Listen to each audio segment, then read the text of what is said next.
الذين يؤمنون بالغيب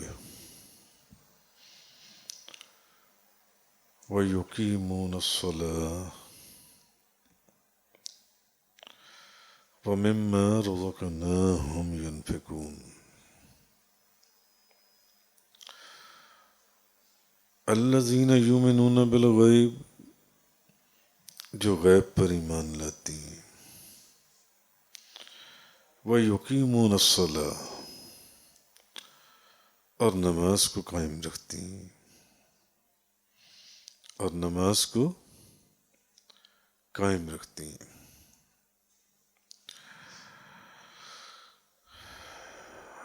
علامہ راغب اصفہانی لکھتی ہیں کہ صلاۃ جو ہے اس کا کیا مطلب ہے؟ نماز، عبادات مخصوصہ یعنی نماز کا نام ہے۔ قیام، رکوع، سجدہ، اتحیات میں بیٹھنا نماز کا نام ہے، صلاۃ۔ اچھا، عبادت کی جگہ کو بھی صلاۃ کہتے ہیں، صرف نماز کو نہیں، عبادت کی جگہ کو بھی صلاۃ کہتے ہیں، جس جگہ آپ عبادت کریں۔ اچھا، کلیسا پر بھی صلاۃ کا اطلاق کیا جاتا ہے۔ قرآن مجید میں لَهُدِّمَتْ صَوَامِعُ وَبِيَعٌ وَصَلَوَاتٌ وَمَسَاجِدُ، تو ضرور گرا دی جاتی راہبوں کی خانقاہیں، گرجے اور کلیسے اور مسجدیں، اور ومساجد اور مسجدیں۔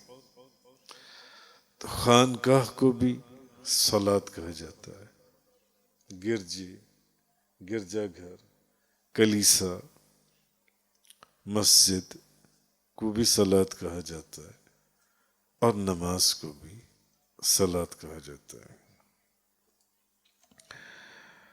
تو قرآن کریم میں اللہ پاک نے فرمایا الذین ہم فی صلاتہم خاشعون، وہ لوگ جو اپنی نمازیں خشوع سے پڑھتے ہیں، وہ لوگ جو اپنی نمازیں خشوع سے پڑھتے ہیں۔ اور بخاری شریف کی روایت ہے، حضرت عثمان بن عفان نے کہا کہ رسول کریم صلی اللہ علیہ وسلم نے فرمایا، جس نے میرے اس طریقے سے وضو کیا، پھر اس طرح 2 رکعت نماز پڑھی، وضو سنت کے مطابق کرنا، کوشش کرنا کہ نبی کریم صلی اللہ علیہ وسلم جیسے وضو فرماتے تھے اس طرح وضو فرمایا جائے، اس طرح وضو کیا جائے۔ تو حضور نے فرمایا کہ جس نے میرے طریقے سے وضو کیا، میرے طریقے سے، پھر اس نے 2 رکعت نماز پڑھی، 2 رکعت نماز پڑھی، مگر اس نماز کے درمیان اس نے نہ تو دنیاوی کاموں کے کوئی منصوبے بنائے، ایسا ہوتا ہے نا کہ پڑھتے آپ نماز ہیں مگر منصوبہ جات ایک نہیں بے شمار بن رہی ہوتی ہیں۔ نماز میں تو زیادہ منصوبے بنائی جاتی ہیں، نماز میں تو زیادہ منصوبے بنائے جاتے ہیں۔ پھر جب نماز میں زیادہ منصوبے بنائی جاتی ہیں، اس کا نتیجہ بھی سن لیجئے جو آگے آ رہا ہے۔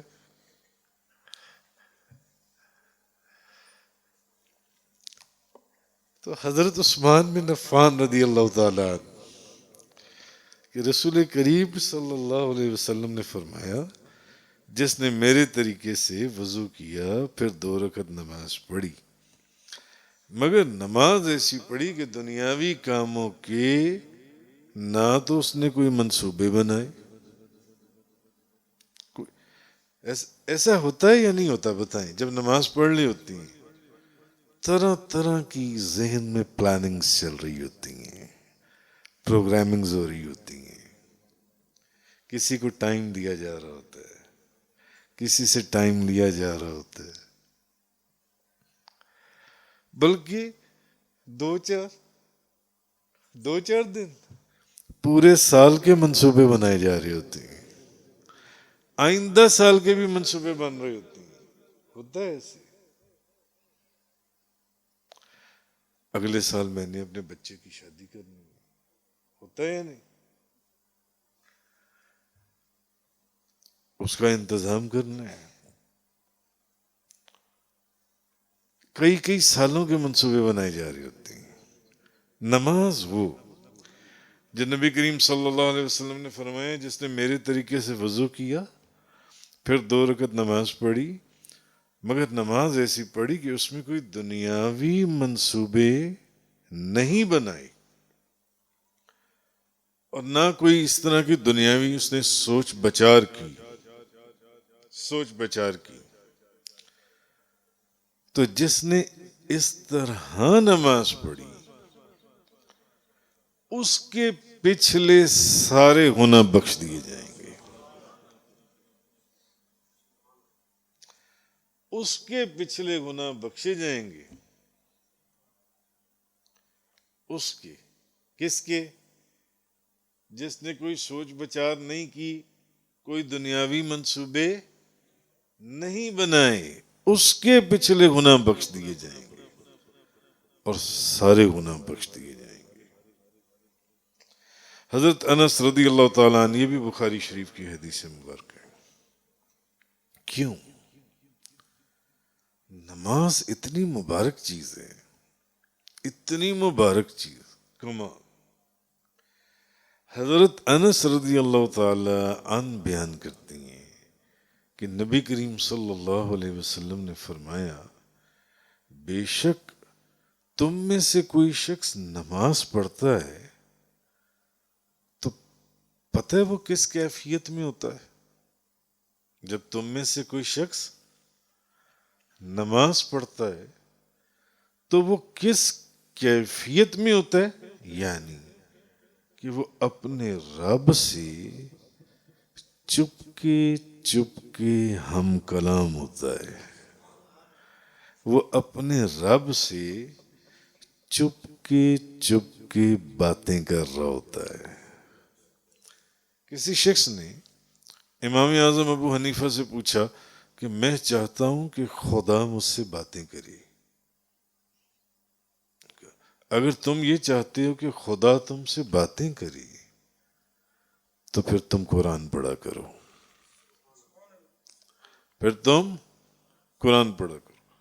کسی نے کہا میں چاہتا ہوں کہ میں نبی پاک صلی اللہ علیہ وسلم مجھ سے باتیں کریں، تم حدیث پڑھا کرو. اور جب تم چاہو کہ تم خدا سے باتیں کرو تو نماز پڑھا کرو. جب تم چاہو کہ تم خدا سے باتیں کرو، تم خدا سے ہم کلام ہو، تو پھر نماز پڑھا کرو. تو حضور نے فرمایا کہ بے شک تم میں سے کوئی شخص نماز پڑھتا ہے، یعنی حضور اس کی کیفیت، اس کی پوزیشن، اس کا سٹیٹس، کہ وہ اس وقت کس رینک کے اوپر ہوتا ہے کہ وہ شخص اس وقت اللہ سے ہم کلام ہوتا ہے، اللہ سے باتیں کرتا ہے جب وہ نماز پڑھتا ہے. تو پھر جب اب یہ حدیث الحمدللہ ہم نے سن لی تو کیا ہر وقت نماز پڑھنے کو جی نہیں چاہے گا؟ ہر وقت نماز پڑھتے رہیں. اس حدیث کو سننے کے بعد کوئی بدقسمتی ہوگا جو نماز نہیں پڑھے گا یا نماز قضا کرے گا. بدقسمت. قرآن کریم کے اندر ہے وَإِذَا قَامُوا إِلَى الصَّلَاةِ قَامُوا كُسَالَىٰ يُرَاعُونَ النَّاسَ وَلَا يَذْكُرُونَ اللَّهَ إِلَّا قَلِيلًا. اللہ پاک نے فرمایا جب منافق نماز کے لیے کھڑے ہوتی ہیں، اب وہ تو تھی ایمان والوں کی نماز، محبت والوں کی نماز، اب منافقوں کی نماز کا ذکر ہے کہ منافق نماز کیسے پڑھتے ہیں، منافقوں کی نماز. اور جب منافق نماز کے لیے کھڑی ہوتی ہیں بڑی سستی سے کھڑی ہوتی ہیں، سستی سے، چاق و چوبند نہیں ہوتے، سستی سے، مجبوری سے. نہیں پڑھیں گے تو کوئی کہے گا نماز نہیں پڑھ لو،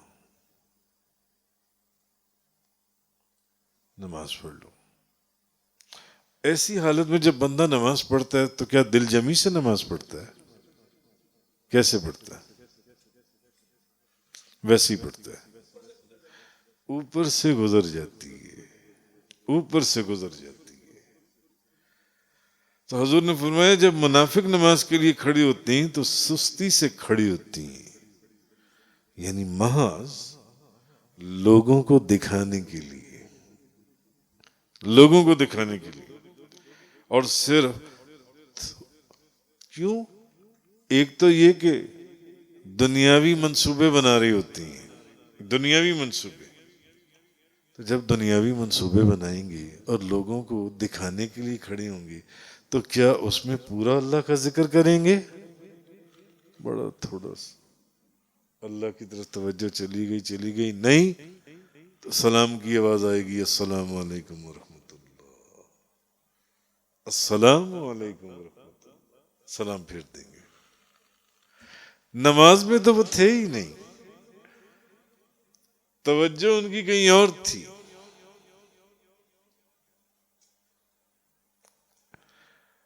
چاقو چوبند نہیں تھے نماز کے اندر. خیر، تو اللہ پاک نے فرمایا وَيُقِيمُونَ الصَّلَاةَ. جی اب نماز جو ہے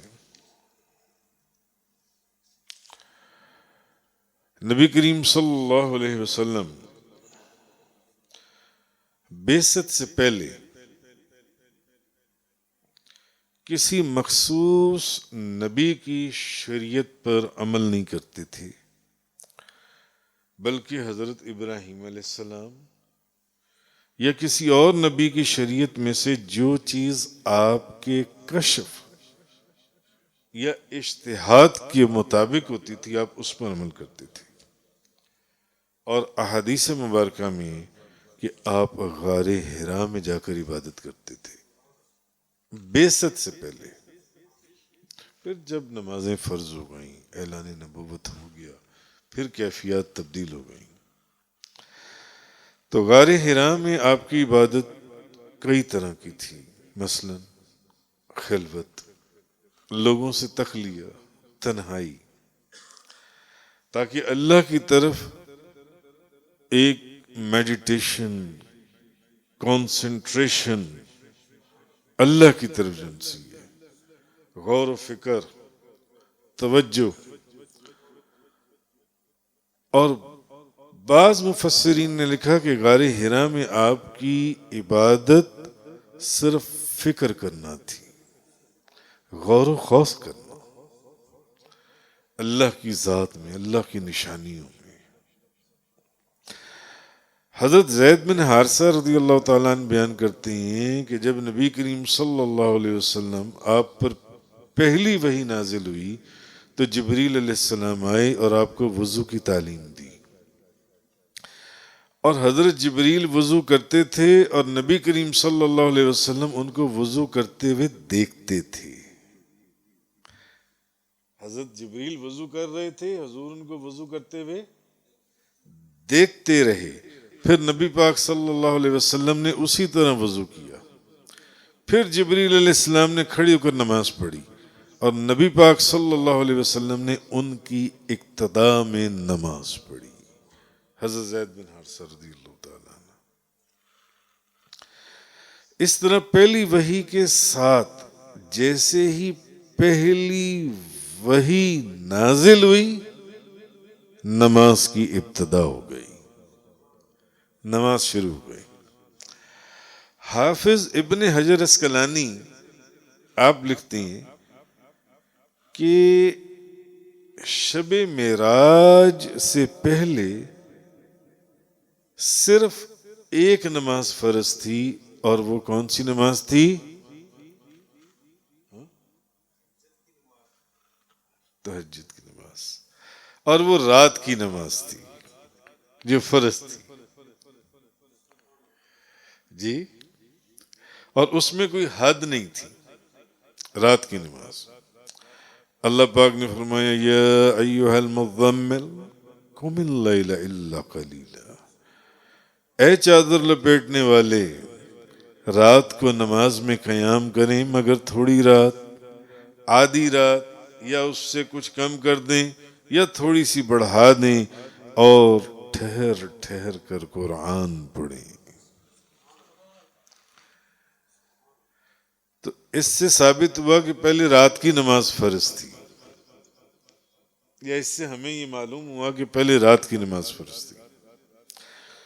علامہ حربی نے کہا کہ پہلے ایک نماز نہیں 2 نمازیں فرض تھیں. انہوں نے اپنی دلیل دی 2 رکعت، 2 رکعت طلوع آفتاب سے پہلے اور 2 رکعت غروب آفتاب سے پہلے. 2 رکعت، پہلے 2 نمازیں فرض تھیں. انہوں نے قرآن سے دلیل دی کہ پہلے ایک نماز فرض تھی. انہوں نے قرآن سے دلیل دی کہ نہیں، پہلے 2 نمازیں فرض تھیں، 2 رکعت طلوع آفتاب سے پہلے اور 2 رکعت غروب آفتاب سے پہلے. اب تو جب سورج غروب ہو جاتا ہے تو پھر آپ مغرب کی نماز پڑھتی ہیں. اچھا، وہ فرماتی ہیں کہ قرآن کریم کے اندر سورہ آل عمران کے اندر ہے وَسَبِّحْ بِالْعَشِيِّ وَالْإِبْكَارِ، صبح اور شام کو اللہ کی تسبیح کیجیے. وہ قرآن کی اس آیت سے. اور امام شافعی نے بعض اہل علم سے نقل کیا، امام شافعی فرماتے ہیں کہ نہیں، پہلے پوری رات کی نماز فرض تھی، پہلے پوری رات کی نماز فرض تھی. علم تحصوه فتاب علیکم فقرؤوا ما تیسر من القرآن. اللہ کو علم ہے مسلمانوں، تم پوری رات کا ہرگز احاطہ نہ کر سکو گے. عام مسلمانوں کو کہا جا رہا ہے تم نہیں پڑھ، تو وہ رحمت سے تم پر متوجہ ہوا، سو اس میں سے جتنا آسانی سے ہو سکے پڑھ لو. اور شب اسرا کو 5 نمازیں فرض ہو گئیں. معراج کی رات 5 نمازیں فرض ہوئیں.